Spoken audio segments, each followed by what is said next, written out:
In this module, we'll be discussing social media research. So first, what is social media? So social media, it's a group of internet-based applications that build on both an ideological and technological foundation of Web 2.0 that allow for creation of user-generated content. So the big takeaway from that definition is that social media in itself, it relies on content that's generated by the users. That's really the crux of when we define and discuss social media. It's generated by those who use it. So when you post something to your own social media, you're the person who's generating that content. It's not done by Instagram itself. It's not done by Twitter itself. There's not somebody else that's generating the content for you. It's the users that are generating the content. So it's often interactive. Participants can share ideas, create, discuss. They can modify their content. And for the purposes of research, social media can often be used as a recruitment tool, or even in itself a subject for research, as we're attempting to better understand social media and the role that it plays in society. So when we look at the different types of social media, we want to be able to understand what these different types are, and then the pros and cons that they have when we're using them in a research capacity. How reliable are they? Is it a source of information? What's the pros and cons of using them? So when we first start looking at blogs, so a blog is a website. It includes a series of pretty much regularly updated, usually reverse chronologically ordered and date stamp posts from a common website. So somebody can have a website and then they can post, and usually you'll find the older content down at the bottom and the newer content updated. And so a blog, this can be something that just a single author has, a single person. It can be several authors. It can be a corporate blog, a personal blog, but it is something that is generated by the user of the blog, that is generated by a person.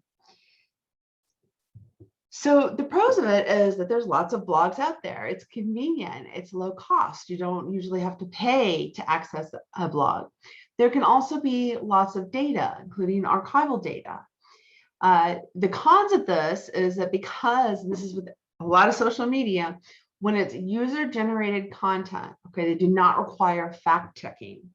So there's nothing stopping me from going and creating a blog and writing all sorts of things on there that may be true, they may not be true. There's no way of being able to fact-check.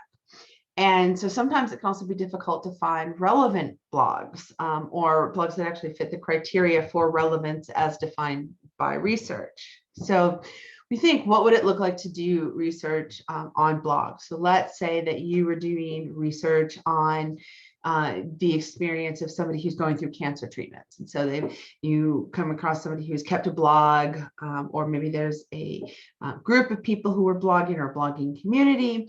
And you can go and read through what their experience has been like. What have they documented? What have they said? And then you can pull from that. And that includes that archival data, of course, with the permission and following all the ethical guidelines. But in some ways, that blogs as a tool for research can almost be used in forms of something that would be similar for an interview. Does it give you that qualitative data? Is it sharing of an experience? So if, let's say, maybe you wanted to go and look and see how people were responding to the activities that happen on September 11th.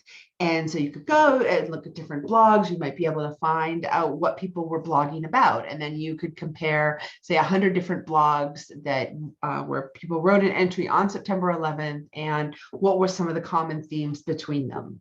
So that might be an example of blogs. You might look at how are blogs used and collectively look at, say, 100 different blogs and say, were they used for more of an information, presenting of information? Were they factual? Did they use citations? So you can actually look and research blogs themselves. So they can be a form of social media that can be useful, or they're convenient. But again, if we're looking for facts, if you're looking for information, they do not require fact checks. So this is very different than, say, a peer-reviewed article. So specifically, if you are doing your literature review, blogs would really not be the most assured way to reference your data, your citations. This is something that we want to make sure that we're going through a rigorous peer-reviewed process to be able to cite facts and to cite information. That's one of the reasons why peer review is so important, because anybody can go and post anything in a blog. I could go outside and say the grass is pink right now and post it to my blog, and nobody is particularly going to take that offline or stop me from saying that. So we just want to make sure to take what's happening in a blog as the understanding that it is user generated, it is perspective, it is coming from a fact that does not require any fact checking. So then we have microblogs. This is what Twitter would fall under. So messages are limited to a character count, or they're abbreviated in some way. So there's a limitation, whereas a regular blog could be pages and pages. This is going to be just a short amount or a capture. That's a microblog. And when researchers look at microblogs, because there's so many opinions and perspectives for a large range of people, you can actually get some fairly rich qualitative data. And so if you were, for example, to take a look at, say, something like Twitter, there's actually data mining tools that can help you scan microblogs for content. So again, let's say if you wanted to take a look, say, all right, I wanted to find out what happened when the election results came in for the last presidential election. And so you want to scan microblogs, you want to scan Twitter, you want to be able to look for keywords, you're using these data mining tools, and then you might be able to use some of that qualitative data, because there's so many Twitter users that I'm sure posted about their feelings and their responses. And so you can look for themes and what people posted. You can look for trends, and there's a lot of data out there because so many people are on social media.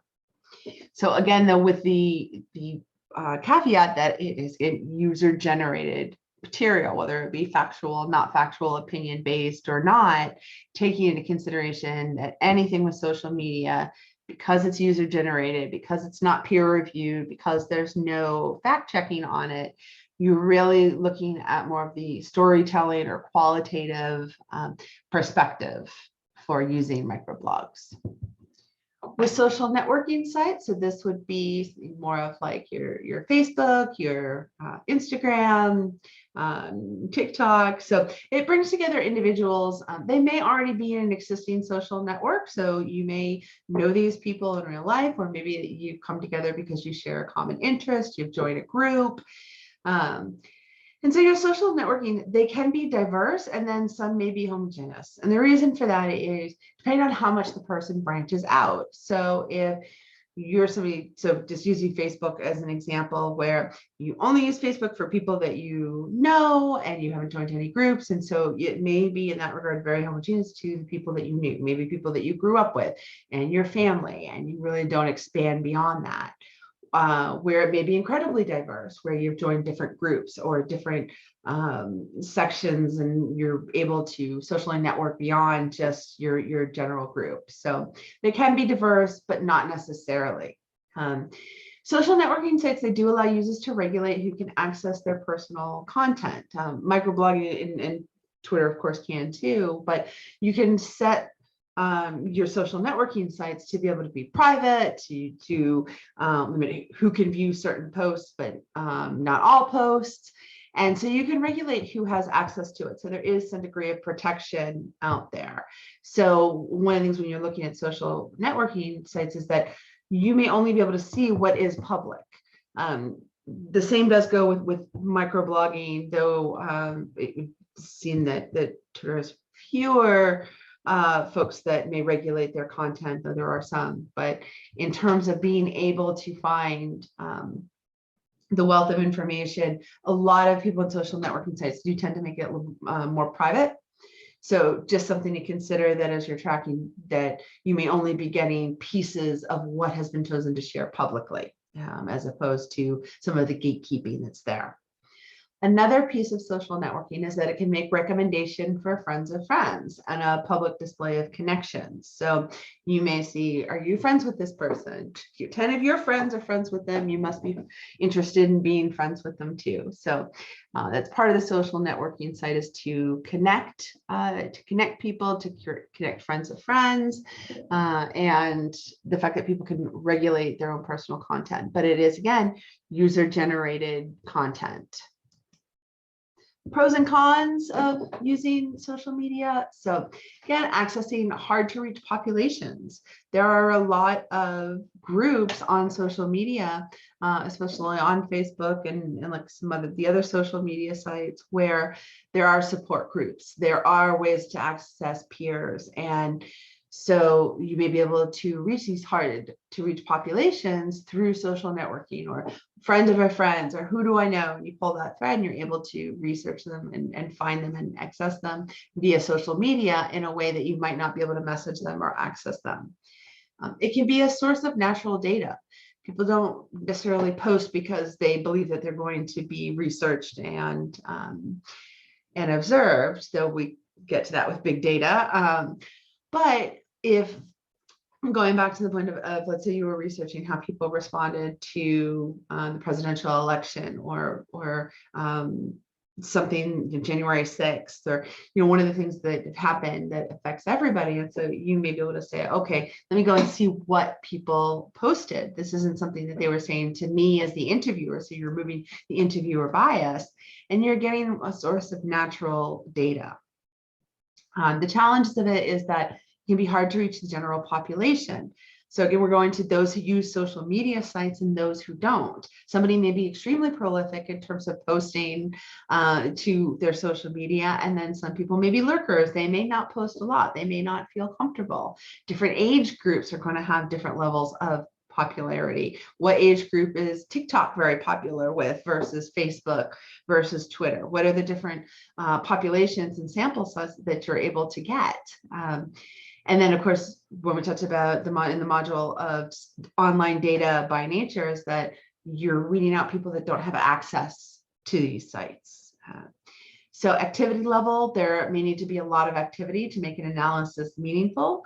So if it's a obscure topic, or you have a participant and they really haven't posted a lot, so there has to be question into how much activity does it take to make an analysis meaningful. And so that's something when you design your study that you want to be able to consider. And then again, the validity of the messages posted, that there's no way of confirming if a message is reliable or honest. I mean, sometimes it's not even possible to know if that is the actual person having that account. Is it a fake account? Is it a real account? One of the things that just comes up with social media, because there is no fact checking, there is no way of confirming everything. So it's not to say that social media can't be used for research or for observation, and certainly there's a great deal of research understanding the impact of social media in itself. So social media becomes one of these very meta things to study. How do we study social media? What does it look like? How do we observe it? And so these are all things to be taking into consideration, that we can study social media, but what does it mean to be able to study social media in a way that we can generalize to our population, and that we can make sure it's reliable and valid. So, working with online forums, so these may be online discussion groups, message boards. So we want to be able to identify and select relevant forums. So if you're looking for, say, cancer patients or grief communities, are you able to find and select them?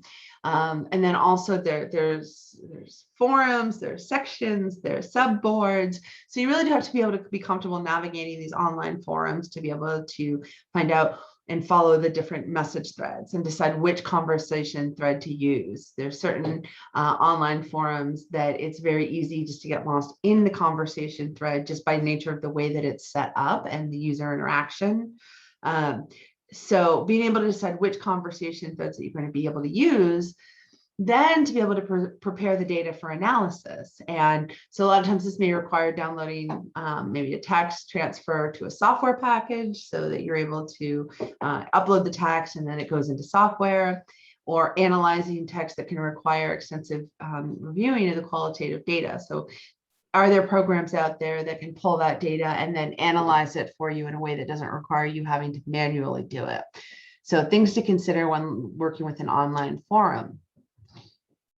So you're thinking of it as an online discussion group, usually focused on a shared topic or interest, the pros, large amounts of data, natural observing conversations. You're able to look at the dialogue. You're able to see the way that people are posting. You can look at archival data. This can allow for opportunities for longitudinal studies. The cons, it's anonymous. You don't know if you can bucket it into gender, location, age, and then is there diversity in your ability to represent your population? So there is some challenges there when you're looking at online forums. You may be looking at, all right, how do people respond to grief? But you're not able to bucket in terms of, is this a woman who is in her 30s or a man who's in his 40s? So it makes a challenge to be able to know that if we're representing our population, our desired population. And then we have content communities. This is like YouTube. And so this is where essentially users are creating a large deal of content and offering different presentation styles or formats. So if you go into YouTube and you watch videos that people have created about their perspectives, kind of their own personal soapbox and the way that they want to share it. And one of the things this is when you're using YouTube actually in your own studies, you can actually edit it and manipulate it so that you're able to control an environment. So something like YouTube, if you are looking to create an environment, can be beneficial in terms of communicating with people within a content community. There's also then the ability to post comments, indicate likes and dislikes, making it possible to explore peer influence and the popularity of the medium. Is YouTube something that is, say, maybe more popular in communicating thoughts and facts to people than a blog? But again, content is lightly moderated and not often fact-checked for validity. So we always have to question, is this something that is both reliable and valid? And is it capturing my sample population? So when using social media, it is twofold of, are we looking at social media as social media the topic of the study and the research? And if so, how are we going to study it? And how are we going to observe it? Coupled with, are you actually trying to observe something like how people deal with grief or how people deal with a world tragedy or something like that, and using social media as a way to collect that data? So thin line between using social media to collect data on another topic versus the topic being social media. So then bringing us into virtual worlds, which is something that we are still very much exploring and will continue to explore, because especially as virtual reality technologies, these continue to evolve. And so this is going to become an increased area of interest, especially because so users of virtual reality, they're able to interact with each other in a completely virtual environment. And this allows the user to design and customize. So right now there's a lot of research being done on the use of VR for therapeutic purposes. So you as the researcher could actually design an entire environment in a virtual world and then use that for your research. And it's really interesting. You probably, we will do a whole class actually on virtuality, but as more research comes out about what it is like to create this virtual world and help people and how they respond to it. And I encourage you to look up actually virtual worlds and some of the work that's being done in terms of phobias. For example, you can place somebody within a virtual world and expose them to darkness or to snakes or to spiders, and it's all virtual, but they're doing research on how that impacts people because it allows the researcher to control the environment. So you may be able to put people in an environment that you might not normally put them in a general research setting. So this is all very new and still being figured out, I think, in terms of ethical issues with that, and also what that would look like from a research perspective. But wanted to highlight it because there is definitely an increase in research in terms of virtual reality and how virtual realities can be used for research purposes, as well as just conducting research to help us better understand virtual worlds. So if you have any questions on any of the material for social media, definitely feel free to reach out. Otherwise, I'll see you in the next module. Thank you.